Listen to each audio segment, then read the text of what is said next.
नमस्कार दोस्तों। आज हम सत्र 2021-22 का जो बजट, जो आम बजट, जो वित्त मंत्री निर्मला सीतारमण द्वारा जो रखा गया है उसके बारे में आपको जानकारी दे रहा हूं। कुछ महत्वपूर्ण उसके बिंदुओं पर बहुत संक्षिप्त में आपको बताने वाला हूं। सबसे पहले तो सत्र 2021-22 का जो बजट है वो पिछले बजट से 4 लाख करोड़ का ज़्यादा का बजट है। ये हमारे लिए सबसे महत्वपूर्ण सूचना है कि जो पिछला आम बजट था उससे इस बजट को बढ़ाया गया है। यानी 35 लाख करोड़ का ये बजट है, पिछला 31 लाख करोड़ का था, तो 4 लाख करोड़ का बजट में इजाफा हुआ है।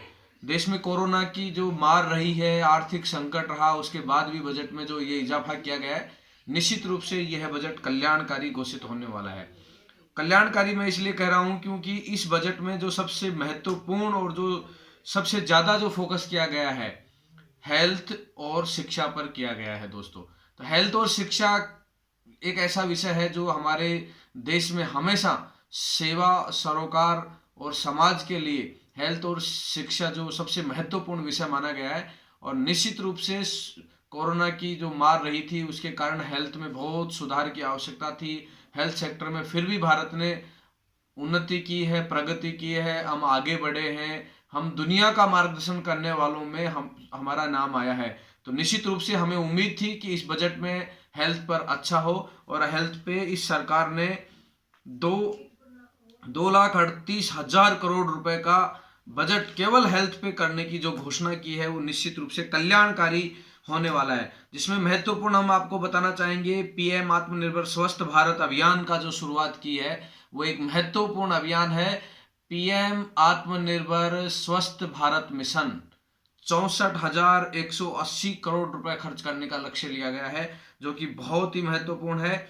और स्वास्थ्य सेवाओं को ठीक करने के लिए, इंफ्रास्ट्रक्चर स्वास्थ्य के क्षेत्र में खड़ा करने के लिए सरकार ने इस बजट में जोर दिया है।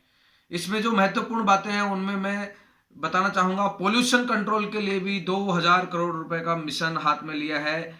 और मिशन पोषण जो चलता था उसका 2.0 दोबारा से शुरू करने की योजना बनी है। दोस्तों, अभी पिछले दिनों में किसानों के बारे में बहुत बातें चल रही हैं। किसानों का एक बड़ा आंदोलन सरकार के गले की घंटी बनता हुआ दिखाई दे रहा है। तो किसानों के बारे में भी इस बजट में बहुत अच्छी अच्छी बातें कही गई हैं, बहुत सारा पैसा भी दिया गया है, जिसके बारे में हम सब लोगों को जानना बहुत जरूरी है। तो किसान कल्याण के लिए सरकार प्रतिबद्ध है, ऐसा वित्त मंत्री ने कहा है। उन्होंने कहा है कि हम आपकी आय को बढ़ाने के लिए एमएसपी को हमने पिछले वर्षों में 1.5 गुना करने का प्रयास किया है। और यह सरकार, उन्होंने ये भी रखा कि 2013-14 के अंदर एमएसपी की खरीद क्या होती थी और 2018-19, 19-20 में क्या हुई है। तो उसका आंकड़ा रखते हुए मंत्री ने कहा है कि एमएसपी में 1.5 गुना की वृद्धि की गई है। एमएसपी में कुछ बदलाव भी इन्होंने किए हैं। और एक जो सबसे बड़ी जो घोषणा की है, एमएसपी जारी रहेगी, ये भी कहा है। एमएसपी में और भी सुधार किया जाएगा, ये भी कहा है। एमएस की खरीद में बढ़ोतरी करेंगे, खरीद जो चलती थी उसमें बढ़ोतरी करेंगे, एमएसपी की दरों में भी बदलाव करेंगे, ये भी कहा है। तो ये निश्चित रूप से एक सकारात्मक किसानों के प्रति सरकार की सोच को दर्शाता है। लेकिन जो सबसे बड़ी बात है, अभी वित्त मंत्री ने बजट में घोषणा करते हुए 75,000 करोड़ 2020-21 में किसानों को दिए जाएंगे। ये एक बहुत बड़ी राशि होती है। 75,000 करोड़ रुपए किसानों के लिए अलग से रखा है। पशुपालन और डेयरी के लिए 40,000 करोड़ अलग से रखा है। 5 फिशिंग हब बनाए जाएंगे, 5,000 करोड़ सिंचाई के लिए अलग से खर्च किए जाएंगे।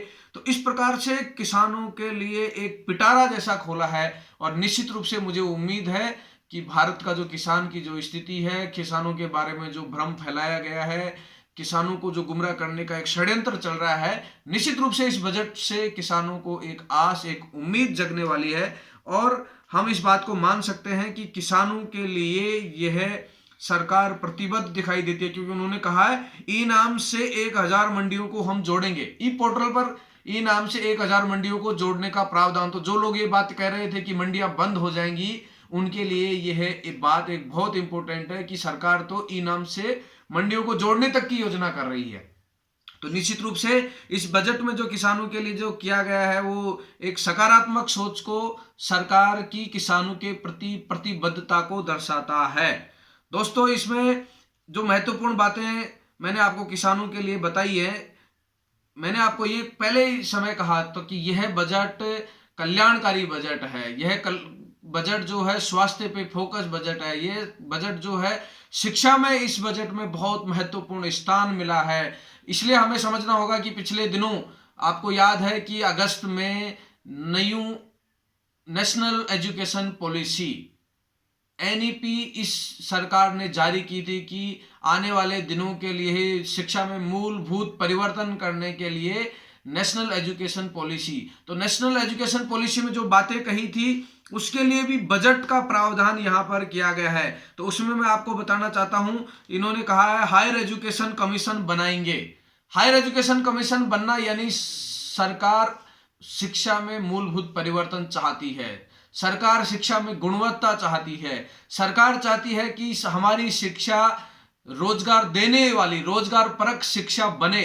इसके लिए ये कमीशन बनने जा रहा है। और इसमें एक बात और कही है, एनआरएफ का जब एनईपी में जब घोषणा की गई थी एनआरएफ बनाएंगे यानी नेशनल रिसर्च फाउंडेशन बनाने की जो बात कही थी, तो केवल फाउंडेशन बनेगा नहीं, उस फाउंडेशन को 50,000 करोड़ रुपए दिया जाएगा। इस बजट में घोषणा की है 50,000 करोड़ नेशनल रिसर्च फाउंडेशन को दिया जाएगा।